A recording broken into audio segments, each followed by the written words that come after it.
Hey everybody, yes, I am another guy, and welcome to Super Mario Galaxy. Now, if you guys are wondering why I'm rather pissed right now, it's because I actually spent half an hour recording this first episode and realized I never hit record. So I have a ton of audio from a game that I didn't even play, which thoroughly pissed me off. Which of course is a great way to introduce yourself on your first video, is how pissed off you are. So yeah, I know this is what YouTube needs, another gaming channel, yada yada yada. But you know, I've seen a lot of gaming channels on YouTube, but then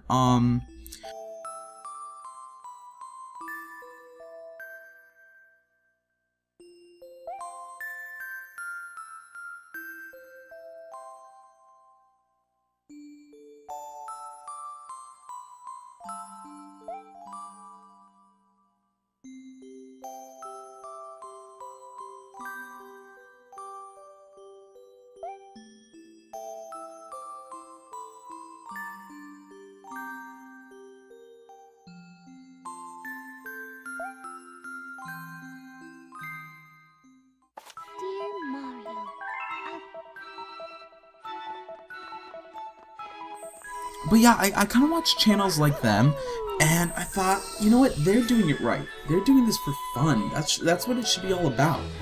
And so I was like, you know what, why not I get out there? Why not I try this YouTube thing out? This foreign, I don't know where I was going with that. Yeah, that's one thing you'll notice about me is I tend to lose my train of thought quite a lot, actually.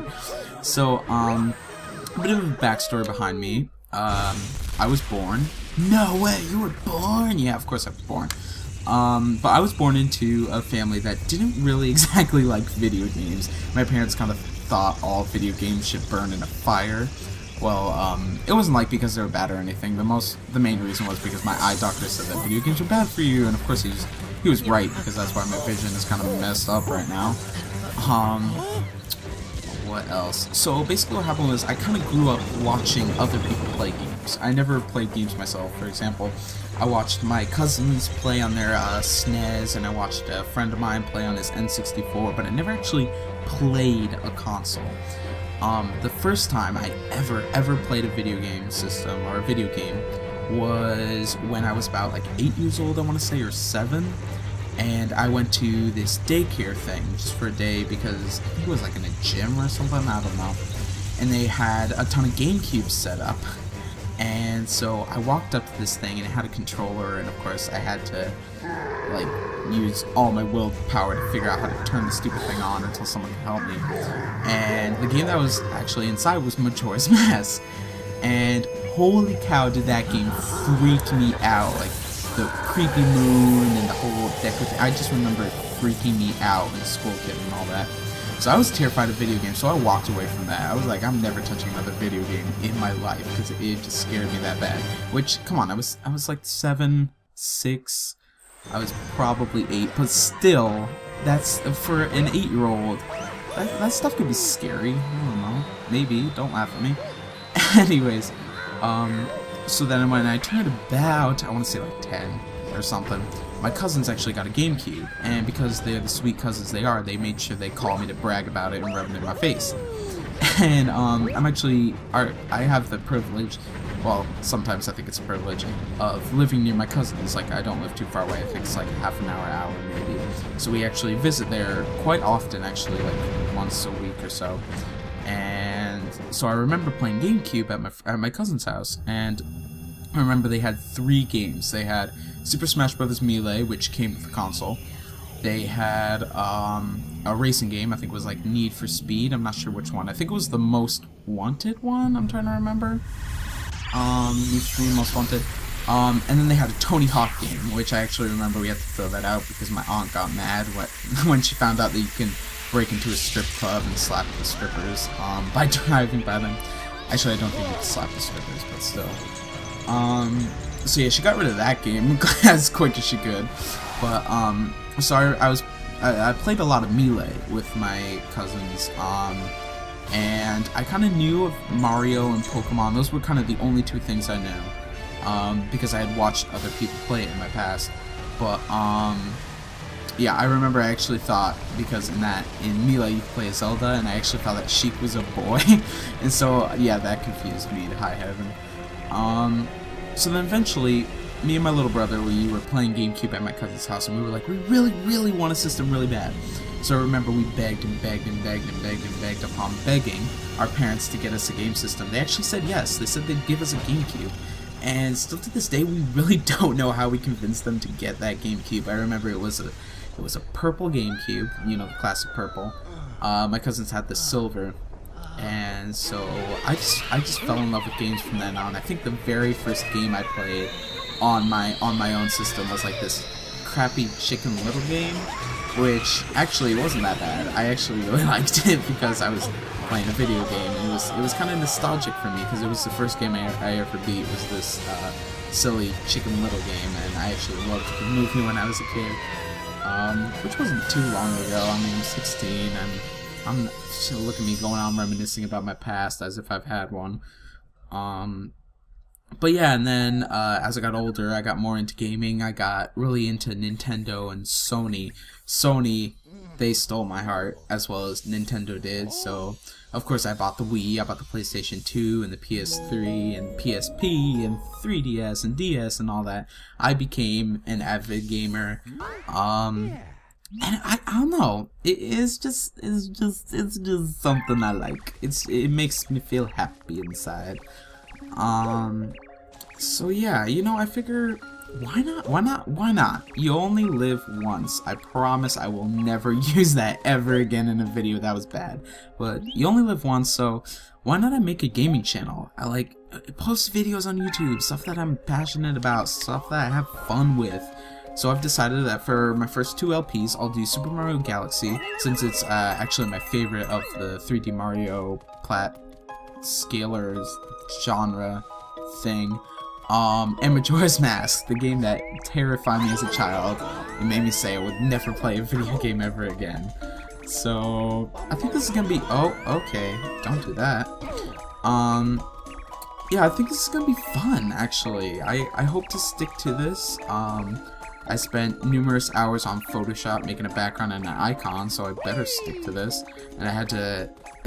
it took me forever to come up with a name. I was all like, what am I gonna call myself? And so I was like, hey, I'm just another guy playing games on YouTube, so why not I do the name with the thing and the thing? Oh, no, I don't want to talk to you. Yeah, I'm gonna skip through most of this since, not gonna lie, who plays Mario for the story? It's always the same thing. It's always... boy loves girl, girl gets kidnapped by giant monster, girl clearly knows how to fight, but she refuses to because, you know, who knows what goes on behind the scenes with Mario and Bowser. Did I say Mario? Whoa, I meant Peach and Bowser. But actually, that's what really irritates me about the whole, you know, defenseless Peach thing. There have been multiple games in which it's been shown that Peach can fight. For example, she was in Melee and Brawl, she was in Mario 2, and she was in her own game. I think it was like Super Princess Peach and something. So she knows how to fight. She knows how to fight. She's just choosing not to. But all fan fiction aside, I actually really like this game. It's very innovative. It's something that like not many people have done. Like the whole thing with the whole planets and the way gravity shifts and just the way everything looks. I mean, for a Wii game, this is...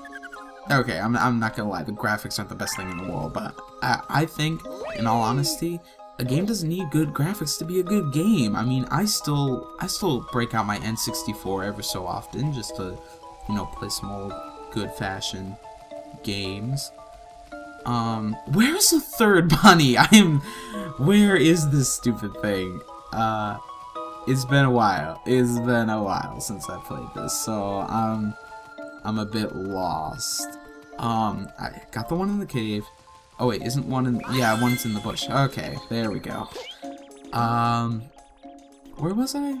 Oh yeah, so I don't really think a game has to be, you know, like, amazing graphics and shoot 'em up real life and all that crap. Like, one of the things I hate the most is first-person shooters. But I think in order for a game to be a good game, it has to be fun, you know? It has to make you want to replay it again. And sometimes I play, not gonna lie, a good story would help, but see, that's another reason why I think Super Mario Galaxy is such a good game, because it's still a good game even though it doesn't rely heavily on a story. That's the thing, because let's be honest, who plays this game for the story? I know I don't. Oh, and one thing I love about this game is the music. The music is phenomenal. The music is beautiful. I actually purchased the Super Mario 1 soundtrack, and 2. I even got like the Platinum Special Edition. My grandma gave it to me for Christmas. She's a wonderful woman. That sounded weird. Anyways, so yeah, that's how much I really love the music in this game. See, overall, I think it's just a good game. I mean, it's just lacking a story, which, in all honesty, I can get over because it's that darn fun. But yeah, I actually do think it's one of the stronger 3D Mario games. I want to say Sunshine is a close second, and I'm sorry 64, but you're number 3. I love you all the same though, but if I had to grade you, I'd say this one's the best. It's kind of like a mother picking her favorite child. You don't want to do it, but let's face it, you have to. And so here's what I love about this game is like you just the launch pads. I don't know why. I remember I was just in awe of how amazing it was that you could fly from planet to planet, and I was all like, oh, that's cool. I was a bit more starstruck by it, but still. Get it? Starstruck. They're collecting star pieces. Use stars to transfer. I'm so funny. Nope. Oh, life. Which, by the way, something really interesting that I realized was, of course, everyone knows that whole thing about in the first Mario game. Basically, one of the stories is, and I think they released this in the game manual, was that Bowser had, I think it was Bowser. It might have been like King Koopa. I don't remember.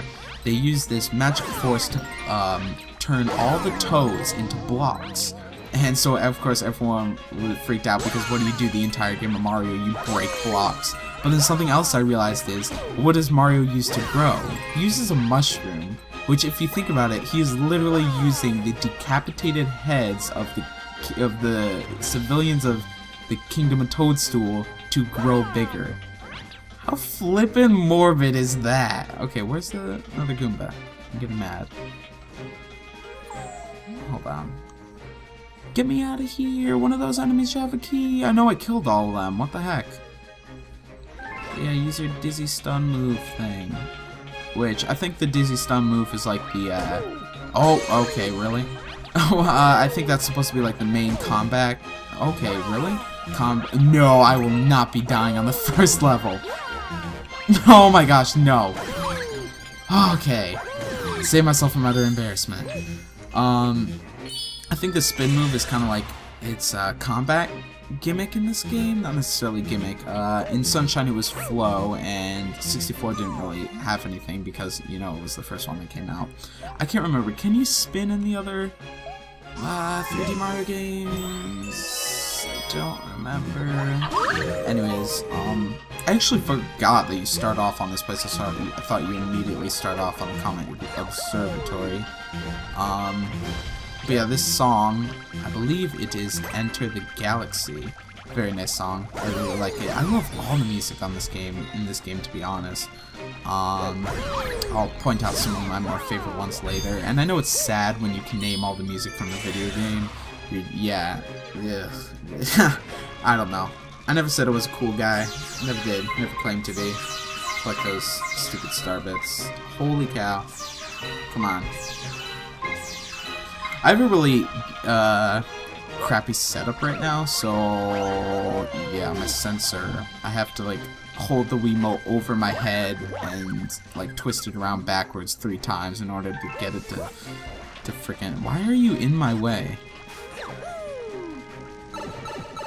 There we go. What was I saying? Oh yeah, crazy setup. So yeah, if you see the pointer doing some crazy crap during this Let's Play, then you'll know why. And I know I don't have the best mic and the best video capturing device, but you know, I don't really think that matters as long as you got content, and a game's a game, no matter if you're looking at it through extremely high definition. Okay, that's no. Okay. See, oh, come on. I'm gonna be really embarrassed if I die in the first episode, or not episode, but level in general, because that would be extremely embarrassing. There we go. There we go. Wow, already running out of things to talk about. Great commentary. So yeah, I expect great things from this. You know, I kind of want to get my foot out there. I kind of want to get myself into this whole, you know, gaming scene.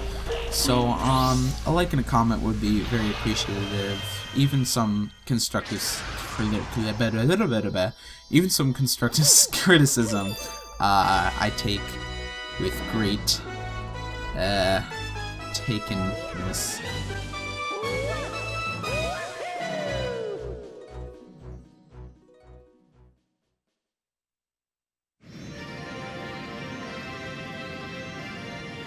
Oh, so this is the hub world for Super Mario Galaxy. It's Rosalina's Comet Observatory, and it's actually one of my favorite hub worlds. The other one being Delfino Plaza and the castle.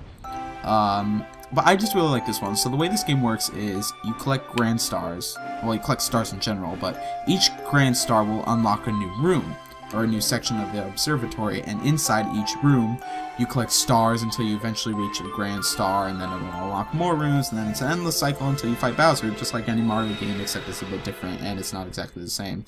So, don't know why I said it was the same. We got 1 star on our counter, 15 coins, and 13 star bits. Alright, well, I think that's going to be it for the very first episode of my Let's Play series, so yeah, I hope you guys enjoyed. I've been another guy. This has been Super Mario Galaxy. Alrighty, see you guys later. Bye.